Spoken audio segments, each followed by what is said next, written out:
Dear students, जैसा आप screen में देख रहे हैं, तो आजकल हम ये देख रहे हैं ना, screening and assessment of for high risk pregnancies. Okay, तो जिसमें हमने एमनियोसेंटेसिस देखा था। आप घबराइए नहीं, ये हम दोबारा नहीं देखेंगे। जस्ट मैं आपको रिव्यू कर रही हूँ कि हमने क्या क्या देख लिया है और ये इम्पोर्टेंस है ना। तो देखिए, हमने ये देख लिया और मैं आपको ये इसलिए भी दिखाना चाह रही हूँ कि अगर बाय द वे एमनियोसेंटेसिस के बारे में लिखने के लिए आए तो आप इस तरीके से हेडिंग बना के लिख सकते हैं। ठीक है, और आप ये वाला तो सभी में डाल सकते हैं, हर टेस्ट में, ताकि आपके हेडिंग बढ़ जाए। ठीक है, उसके बाद आप ये डाल सकते हैं कि फर्स्ट ट्राइमेस्टर में क्या होता है, सेकंड ट्राइमेस्टर में ये क्या हेल्प करते हैं। इस तरीके से आप डाल सकते हैं। तो एमनियोसेंटेसिस हमने देखा था, आप इसमें कुछ डायग्नोसिस, कुछ हेडिंग ले सकते हैं। और नर्सिस रिस्पॉन्सिबिलिटी जो है, जैसे ये एमनियोसेंटेसिस है, तो आप सिर्फ वहाँ पे टेस्ट का नाम लिख दीजिए, बाकी यही सारी जो है रिस्पॉन्सिबिलिटी आ जाएंगी। तो एमनियोसेंटेसिस है यहाँ पे, लेकिन यहाँ पे सारे ही टेस्ट आप इस तरीके से कर सकते हैं जो कि इंट्रायूट्राइन लाइफ में किए जा रहे हैं ना। तो बेबी की जो कॉर्ड से हो, चाहे कॉरियोनिक विलस सैम्पलिंग हो, तो ये आप उसी तरीके के नर्सिंग रिस्पॉन्सिबिलिटी डाल सकते हैं। तो अब देखिए, जो सेकंड है हमने देखा था कॉरियोनिक विलस सैम्पलिंग, अब ये शॉर्ट हो गया। अब इसमें मैंने उतना डिटेल नहीं डाला है ना, तो आपको खुद समझ में आ गया होगा कि अब ये शॉर्ट होते चले जाएंगे। ठीक है, और उसके बाद है कोडियोसिंथेसिस, हमने देख लिया, ये भी शॉर्ट हो गया है, ये देना धीरे धीरे ये एक के बाद एक शॉर्ट होते जा रहे हैं।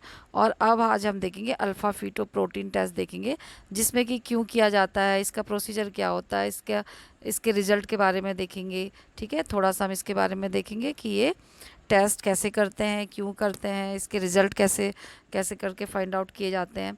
तो वही हम आज देखेंगे। ठीक है, तो ये भी जल्दी ख़त्म हो जाएगा और इम्पॉर्टेंट है, वाइवा में भी पूछे जाते हैं। शॉर्ट नोट्स में आ जाए तो आप लेंदी करने के लिए, जैसे मैंने अभी हेडिंग बताई थी स्टार्टिंग की, वो आप इसमें डाल सकते हैं ताकि ये लेंदी हो जाए, है ना।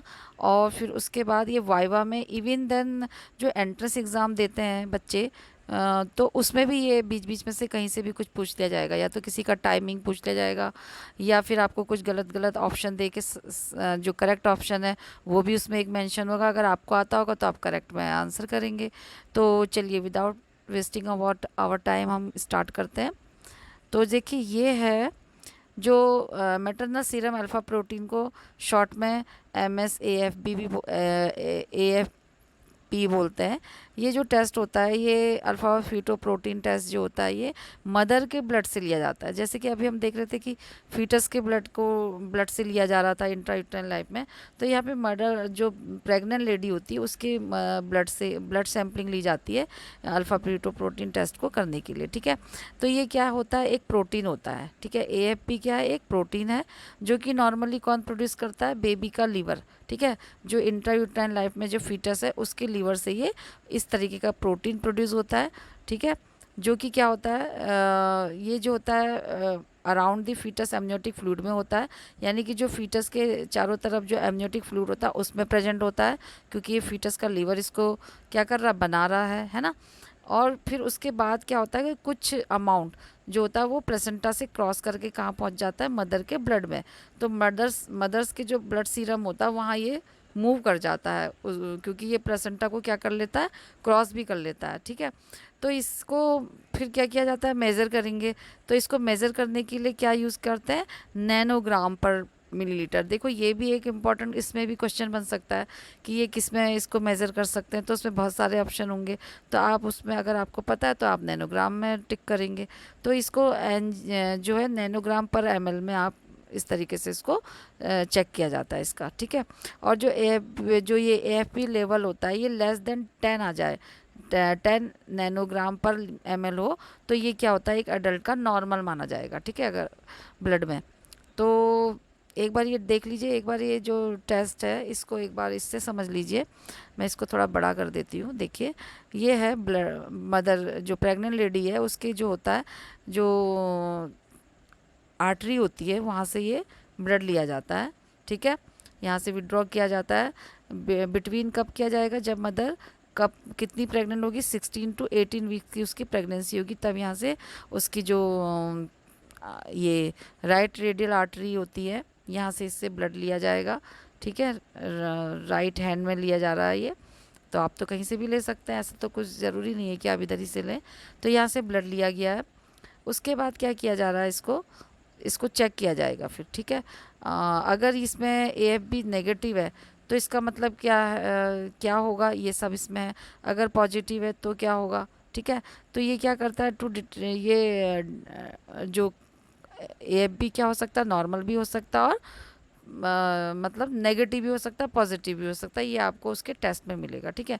और ये क्या क्या काम करता है, किस लिए कर, इसमें एक तो डिटेक्ट किया जाता है, क्यों किया जाएगा, मतलब कैंसर, जो लीवर कैंसर होता है वो भी इससे डिटेक्ट होगा, ठीक है। और अदर क्रोमोसोमल जो डिसऑर्डर्स होते हैं बेबी में वो भी इससे पता चल जाते हैं। और अगर डिफेक्ट है जो abdominal wall of the foetus, तो वो उससे पता चल जाएगा, ठीक है। Screening of the neural tube defect, जो कि बेबी की न्यूरल ट्यूब डिफेक्ट वाली जो प्रॉब्लम है, तो वो भी पता चल जाती है इससे, अगर उसका लेवल बहुत ज़्यादा हाई होता है तो, ठीक है। हाई लेवल होता है जब AFP का, तो समझो कि बच्चे में न्यूरल ट्यूब डिफेक्ट्स है, ठीक है। और to screen for Down syndrome, अगर लो है तो हाई है तो न्यूरल ट्यूब डिफेक्ट हो रहा, अगर इसका जो लेवल होता है लो आता है तो डाउन सिंड्रोम है, ठीक है। तो यही है। और लेने का तरीका वही है कि आप टूनिकेट अप्लाई करेंगे पहले, ताकि उसकी वेन अच्छी से विजिबल हो जाए। और उसके बाद आपको क्या करना है, उसके आर्म में से उसका ब्लड लेना है, ठीक है। अब ये फीटस है और ये जो होती टेस्टिस है और ये ओवरीज है, अल्फा फीटोप्रोटीन प्रोड्यूस कर रहा है जो कि लीवर करता है बेबी का, ठीक है। और ये पंचर एरिया को फिर क्या कर देना है, इसको सील कर देना है, कवर कर देना है, ठीक है। स्पेसीमेन उसको ले वो कर लेना है, फिर टेस्ट के लिए भेजना है, ठीक है। ये तो जस्ट एक ओवरव्यू था। तो जो अगर जो extremely high level of AFP है, मतलब बहुत ज़्यादा है, जैसे कि मोर देन मतलब ग्रेटर देन 500 नैनोग्राम पर ml है काउंटिंग में, तो मतलब जो टेस्ट में जो रिपोर्ट आई है वो उसकी ग्रेटर है, ज़्यादा है, नॉर्मल से बहुत ज़्यादा है, तो क्या है उसका मतलब लीवर टेस्ट है उसका, सॉरी लीवर ट्यूमर उसको है, मतलब ये इसका साइन है लीवर ट्यूमर का, ठीक है।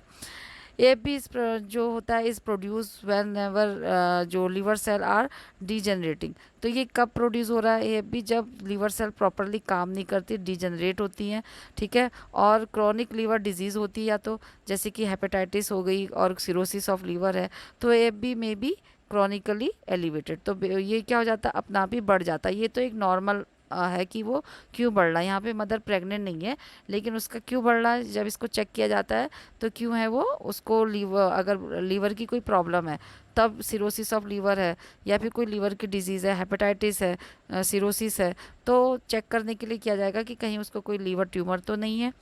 और फिर उसके बाद कैंसरस और नॉन कैंसरस तो बात की बात है, तो ये देखने के लिए उसको टेस्ट एलिवेटेड आता है, तो ये समझना चाहिए। फिर उसके जो फर्दर टेस्ट होते हैं वो करवाए जाते हैं कंफर्मेशन के लिए, ठीक है। ये तो नॉर्मल बात हो गई।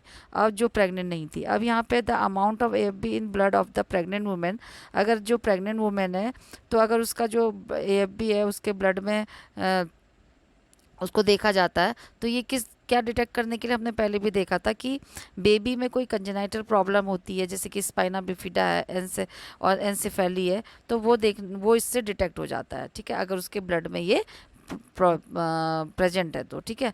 ये देख लीजिए, इसका प्रेजेंस से ये देख लीजिए स्पाइना बिफिडा है और इंट्रायूट्राइन डेथ तक हो जाती है बेबी की, और ओवेरियन कैंसर भी इससे होता है, मतलब ज़्यादा अगर ये है तो ना। तो amount of AFP in the pregnant women, अगर वो प्रेग्नेंट वुमेन के ब्लड में है तो ये सब डिटेक्ट करता है जो एनोमलीज होती है बेबी की, ठीक है। अगर नेगेटिव है या फिर नॉर्मल टेस्ट है, तो मतलब क्या है कि बेबी जो है वो does not have genetic abnormality, तो बेबी में कोई भी जेनेटिक एबनॉर्मलिटी नहीं है जो कि related to neural tube defects हो, ठीक है। अब ये न्यूरल ट्यूब डिफेक्ट क्या होता है, ये भी ये हम इसमें डिटेल नहीं करेंगे, ये भी कंजेनाइटल एबनॉर्मलिटीज है, जेनेटिकली होती है। और इसमें जो पॉजिटिव अगर टेस्ट है विथ लो AFP, मतलब कम, जो मतलब उसका जो नॉर्मल लेवल है वो कम है नॉर्मल से, तो इसका मतलब क्या है, वो डाउन सिंड्रोम या एडवर्ड्स सिंड्रोम में शो कर रहा है बेबी के लिए, ठीक है। तो thank you guys for watching this video, please do like share comment and subscribe this channel, take care, good bye, thank you.